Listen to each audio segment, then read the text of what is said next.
Now, the other day, Alden Ehrenreich, he's the actor who played Han in the recent Solo movie, had some rather interesting things to say about how that movie did at the box office, as well as how it, and how everything in the world really, is covered by the media these days. Before I really go into it here, let me just say that this is going to be another one of my Sunday commentary videos, which means this will drift a bit away from the topic of Star Wars, yet still does relate to it. Anyway, before getting into all this is what Ehrenreich had to say. Solo didn't do as well as other Star Wars movies, but it still did well for a movie, and so it was kind of this medium thing. But that's not newsworthy. Even at high-level journalism, there's an intense pressure, sometimes it feels like, to either catastrophize or celebrate, and I think that's really effing dangerous, especially when it pertains to the stuff that really matters, like the state of the world. He then continued, an article headline that says things are complicated and there are good sides and bad sides isn't getting the emotional response. And I just think we really have to take a step back and give a lot more thought to the way our emotions are being run by the stories we're getting inundated with. Okay, so first of all here, in regards to what he said about Solo's box office numbers, he's not exactly wrong. It did make $213.7 million domestically at the box office, or here in the US, which was actually 10th place overall in 2018. And it also made $393 million worldwide, which was 24th overall that year. And just looking at those raw numbers and taking nothing else into account, that's not a terrible result. In fact, for most movies, that would be impressive, and those behind the film, the company or companies, would be very happy with that. However, this is Star Wars. More is certainly expected out of Star Wars films, considering the huge fan base and the fact that all the other recent films here in the Disney era have made over $1 billion. And that previous ones in other eras have also done incredibly well, relatively speaking. There's also the very important fact that Solo actually lost money, somewhere in the ballpark of $50 to $80 million, and that was thanks in large part to Lord and Miller, the original directors, being fired somewhere towards the end of filming, and then Ron Howard was brought in to basically reshoot or redo most of it, which greatly inflated the budget, obviously. But even without that extra expense, at best maybe the film would have gotten close to breaking even, which is still not a success on any level. Still, I do get what Ehrenreich is trying to say here, because even before Solo came out, there were those who wanted to see it fail, who called for a boycott, which was certainly their prerogative after The Last Jedi and the way they felt Lucasfilm responded or didn't respond to some of the criticisms and complaints about that film. And so there were some who were going to try and spin Solo's performance in a negative way to try and be right about it no matter what, though to be honest it didn't take much of a spin because, again, it lost money, which is an objective failure. But of course Ehrenreich wasn't just talking about Solo and how that got reported on, he was addressing a much bigger problem in the world today, which is that not only does every story or piece of news tend to get sensationalized, but that it's given to you with a narrative, one that hopes to convey or convince you or persuade you how to think or feel about something. It's meant to elicit a reaction out of you, and usually to make you angry about something or to keep you angry, and hence to keep you clicking or watching in the future, instead of just giving you the straight facts and allowing you to come to your own conclusions. And look, this is something I can personally relate to, something I basically grapple with every time I do a video on any type of sensitive topic, and I usually try to choose my words very carefully when I do them. I mean, I certainly want to give you my take or opinion on something, but at the same time, I don't want to tell you exactly how you should think or feel about it. And if you completely disagree with me, that's fine, because I'm always open to discussion or debate, and or being proven wrong or even having my mind completely changed. And so oftentimes in videos, and I know this really bugs some of you, but I do try to give some type of counter view or point out that there are people who can or do or will see this in a whole different way, and that they're not necessarily wrong for that. That we can all have different opinions and that's okay. That those who maybe disagree with you about something don't have to be your enemy.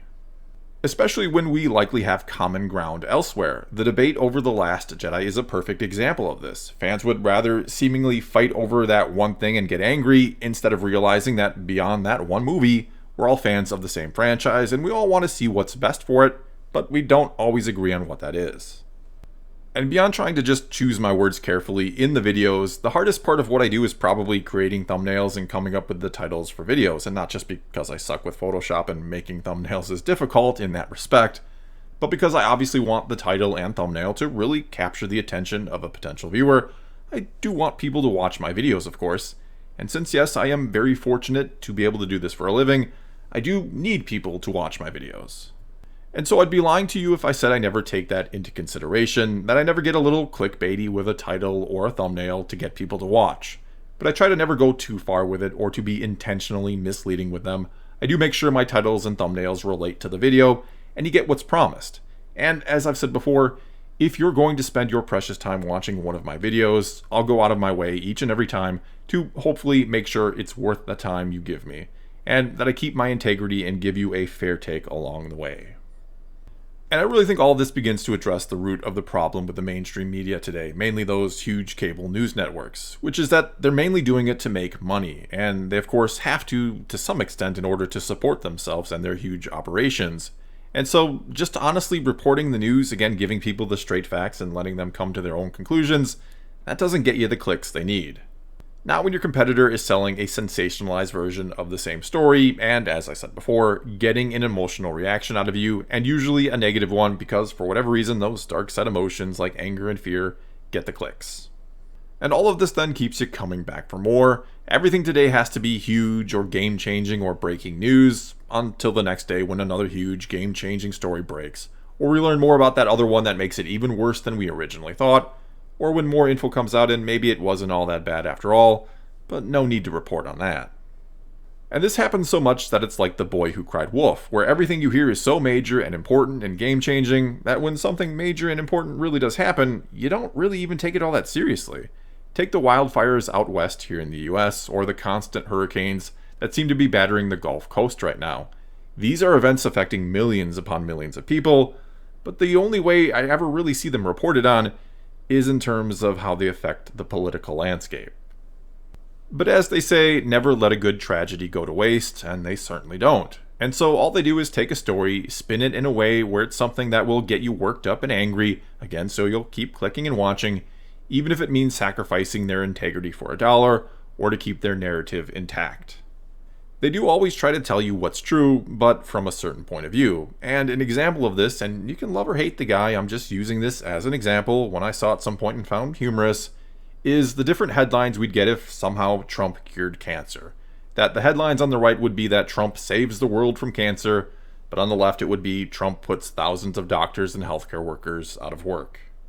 Because, yes, both of those headlines would be true from a certain point of view, and sadly today that point of view, or people wanting to give theirs, is more important than giving the pure and simple truth or the facts of the matter. And what Ehrenreich said in this article is true, that things are generally very complicated, and that there are always or almost always good and bad aspects on both sides, which is something George Lucas essentially put into the crawl of Revenge of the Sith, that there are heroes on both sides. Anyway, I don't want to go too deep into all this because I fully believe this is something we've all long since known and realized, that we know we're basically being lied to or told truths from a certain point of view all the time by the media or by some here on YouTube or wherever else it might be, and that it's what's causing the real divide these days, that they're getting us all worked up and at each other's throats for the sake of them making money and or continuing to get to push their own set of beliefs. And so we've gotten to the point now where we can't or won't ever admit when the other side has some points or does something right or does something good. Everything has to be us versus them. Even something like Star Wars has to be us versus them. And soon all we'll be left with is a world where the truth is completely irrelevant, where all that matters is what people can be made to believe, and that is a scary thought. Well, that's all I've got for you this time. Now it's your turn to tell me what you thought about anything or everything I had to say. Either way, do leave a comment below and let's actually talk about these things. And until next time, thanks for watching.